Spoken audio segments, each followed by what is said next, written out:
Assalamualaikum warahmatullahi wabarakatuh, selamat datang kembali di channel Ki Bagus Purwas.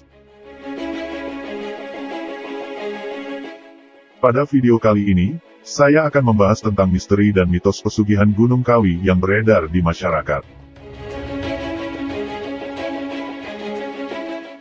Namun, sebelum kita lanjutkan ke pembahasan yang lebih sakral, ada baiknya Anda klik tombol subscribe, lalu aktifkan lonceng di bawah ini, agar kami semakin semangat untuk membuat konten-konten yang lebih menarik.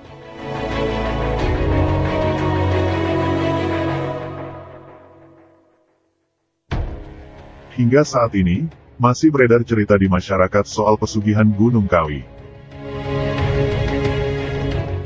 Entah hanya mitos atau bukan, namun hingga saat ini masih menjadi misteri. Benarkah Gunung Kawi ada tempat untuk memperoleh kekayaan secara instan? Berikut adalah beberapa mitos dan misteri Gunung Kawi.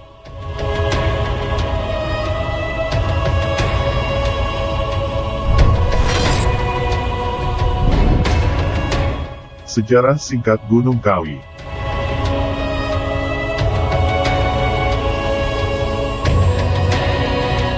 Seperti yang kita ketahui, Gunung Kawi terkenal akan mitos pesugihannya. Mitos ini tak lepas dari keberadaan makam keramat dari Eyang Jugo yang bernama asli Kiai Zakaria dan Eyang Sujo yang nama aslinya adalah Raden Mas Iman Sujono.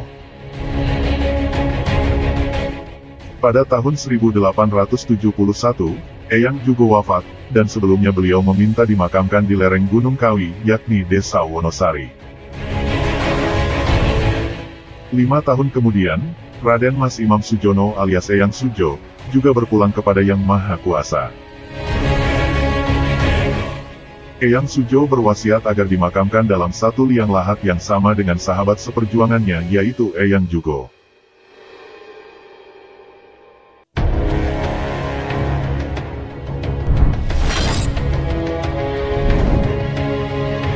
Misteri pohon Dewandaru membawa berkah.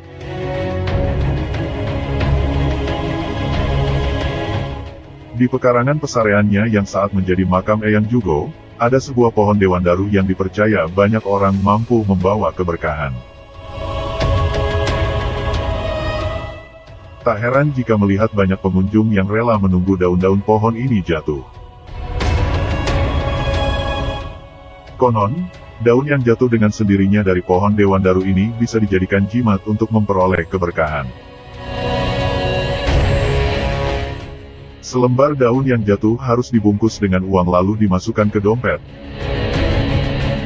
Sebagian besar orang percaya bahwa jimat tersebut dapat memberikan keberkahan luar biasa, terutama dalam urusan ekonomi.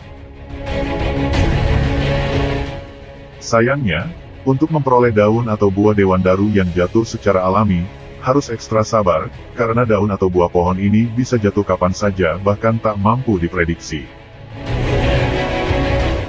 Ada yang bisa jatuh dalam hitungan jam, hari, atau bahkan mingguan.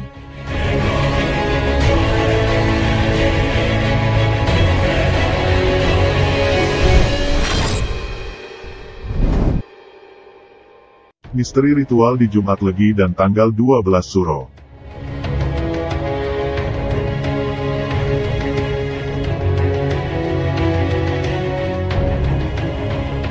Secara keseluruhan, pengelola dan juru kunci Gunung Kawi sangat keberatan jika tempat ini disebut sebagai tempat pesugihan.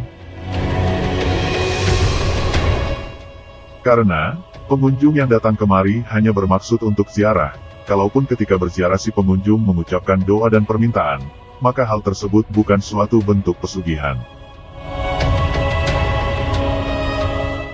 Para peziarah datang dengan jumlah banyak pada saat Jumat Legi, di mana hari ini merupakan hari pemakaman Eyang Jugo ratusan tahun silam. Selain itu, hari wafatnya Eyang Sujo tanggal 12 Suro, juga menjadi puncak banyaknya pengunjung yang datang ke Gunung Kawi.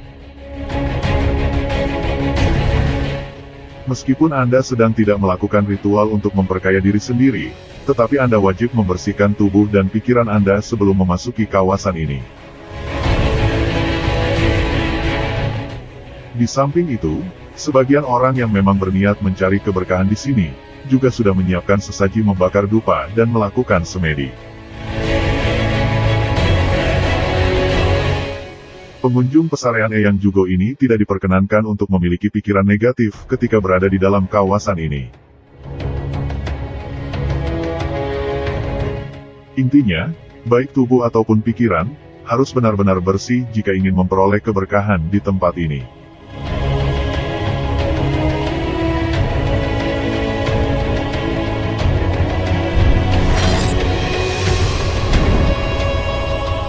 Misteri air suci di Guci kuno.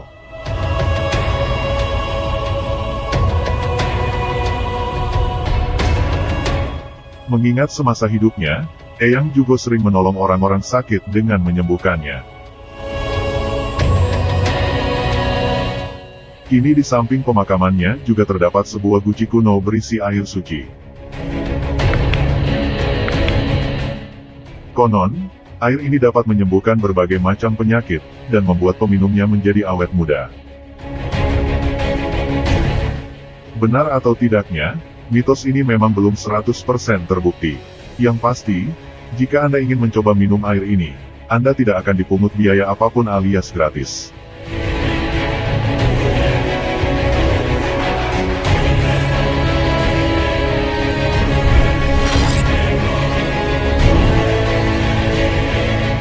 Misteri petilasan Prabu Sri Kameswara.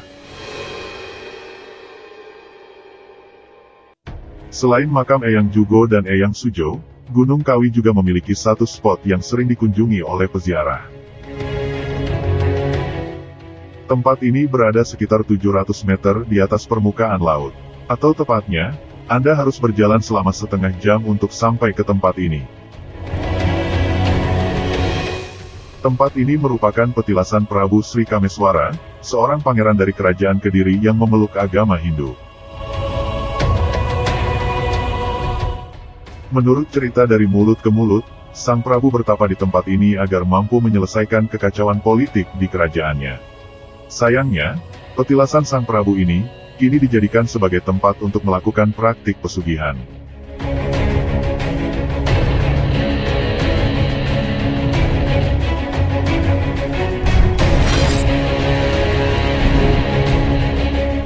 Mitos tumbal pesugihan.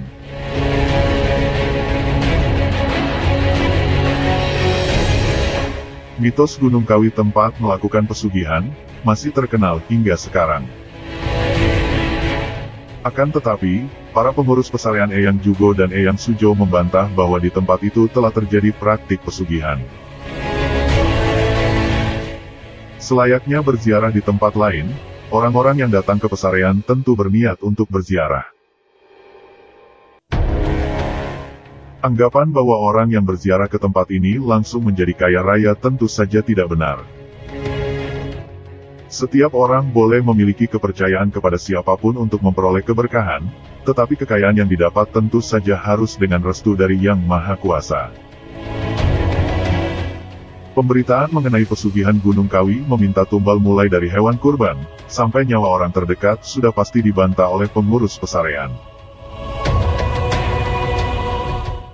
Semuanya dapat berziarah kemari, tidak perlu memberikan imbalan apapun, terlebih imbalan berupa nyawa orang terkasih.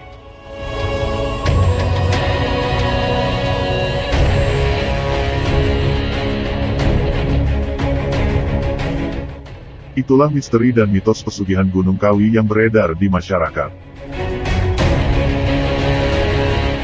Apabila kita ingin sukses atau memperoleh kekayaan, bekerjalah dengan giat dan selalu meminta rezeki dari Yang Maha Kuasa. Semoga bermanfaat. Saya Ki Bagus Purwas, dan sampai jumpa di video selanjutnya. Assalamualaikum warahmatullahi wabarakatuh.